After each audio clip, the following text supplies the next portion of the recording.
Gracias a vos. ¿Qué pasa con el dólar? Más de 9 pesos, el dólar blue, el dólar que no es legal, pero ¿qué significa para la economía? Dante Sica, buenas noches, ¿cómo estás? ¿Qué tal? Buenas noches. ¿Cómo Gracias estás? por haber venido. No, al contrario. Bueno, estamos hablando de un dólar que no existe, pero tiene influencia. Sí, el mercado, como se lo denomina, el mercado paralelo, el dólar blue, el dólar negro, es un mercado chico, es un mercado ilegal, pero como precio es un precio grande, porque empieza a ser un precio de referencia para gran parte de muchos actores económicos, muchos agentes económicos, que empiezan a establecer su estructura de costos y de precios en función de esta referencia. En particular, aquellos mercados que son mercados de activos o mercados físicos, en los cuales, o de stock, en los cuales vos ya tenías comprada, por ejemplo, el caso del mercado inmobiliario, hoy está casi paralizado, porque el que tiene dólares no sabe cuánto vale realmente y el que tiene una vivienda Tampoco no sabe si su precio es un precio de referencia. Ahora, el gobierno trata que esto transite de la misma forma hasta octubre, uno supone, no ve el gobierno haciendo algo, salvo tapando agujeros y no muy felizmente, ¿no? ¿La inflación sigue siendo el principal problema y causante de efectos como esto del dólar? Sí, total.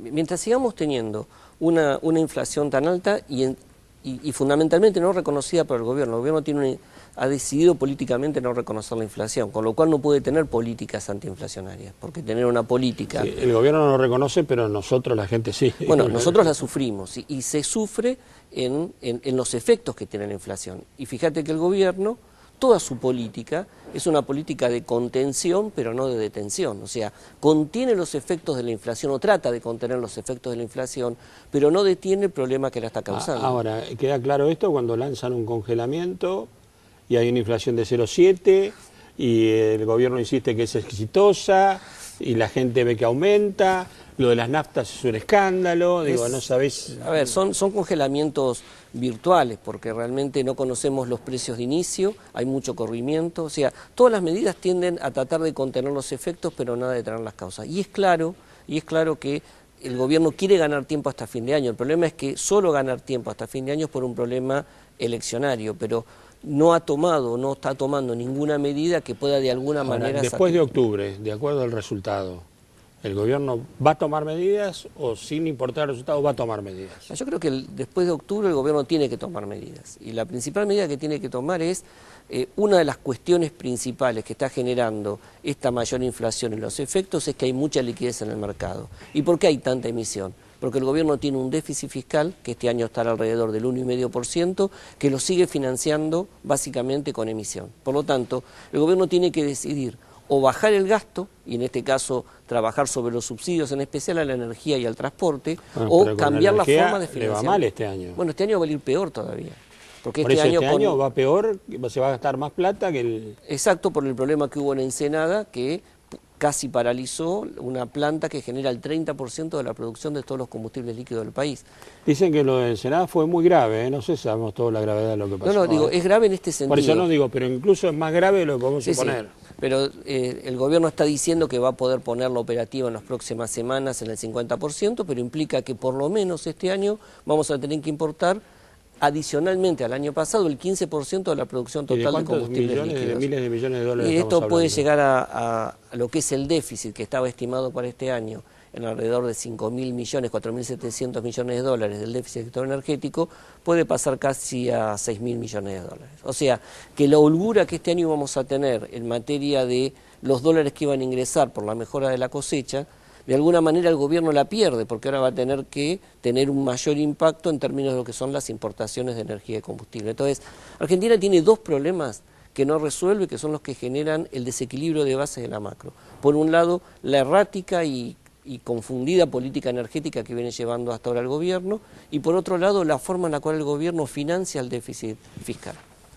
Ahora, cuando un ministro de Economía se niega a hablar de la inflación, digo, fue Lorenzino, podría haber sido cualquier ministro, me parece una señal espantosa. Bueno, ¿o me equivoco? Lo que está diciendo es lo que te planteaba antes. Hay una restricción política del gobierno de reconocer la inflación, por lo tanto nadie puede hablar de inflación en el gobierno. Bueno, que el ministro de Economía no ve la inflación, digo, supongo que es de una gravedad absoluta. Total, porque al no reconocer el problema nunca va a haber un programa articulado y no se van a tomar las acciones necesarias. Por ejemplo, yo recién lo escuchaba al diputado de Petris plantear que la inflación en el fondo es la expresión de la lucha de las corporaciones por el efecto del ingreso. Entonces, si esa es la discusión, esa es la mirada de la inflación, la resolución es política, hay que controlar a las corporaciones que de alguna manera tienen cierto poder. Ahora, lo que estamos diciendo es que el diagnóstico puede ser que haya ciertos grupos de presión o ciertos grupos económicos que tengan cierto manejo en algunos mercados, pero eso no me explica el proceso inflacionario que hoy tiene la Argentina. Entonces,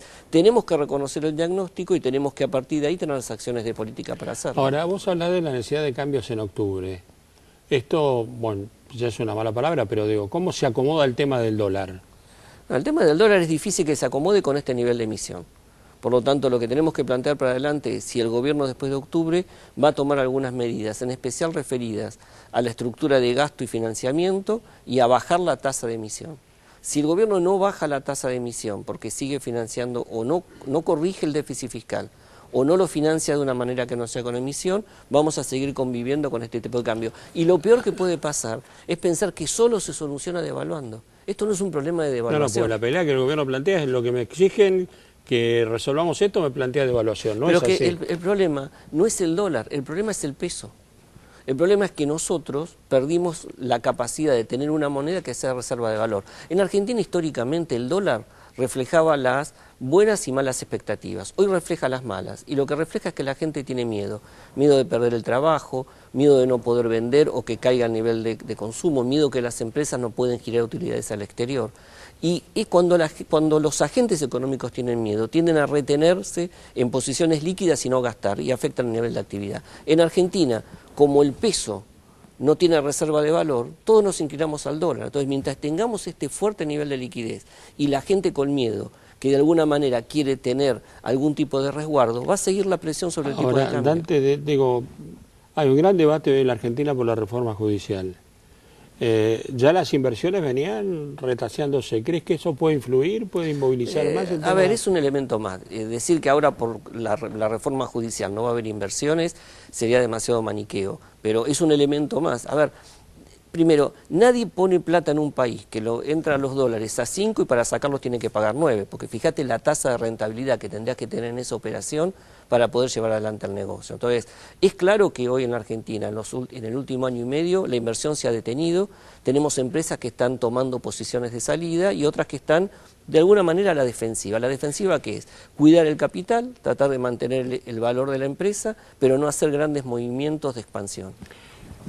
Mi última pregunta, e insisto en esto, ¿el gobierno sabe lo que tiene que hacer ante esta situación? ¿Está dispuesto a aplicarlo? A mí me da la sensación de que primero hay mucha falta de coordinación en términos de los que son las principales cabezas del equipo económico. Si no hay una sola cabeza. No hay una sola cabeza está y cada Kicillof, uno... está el ministro de Economía, está Moreno... Y cada uno tiene una visión.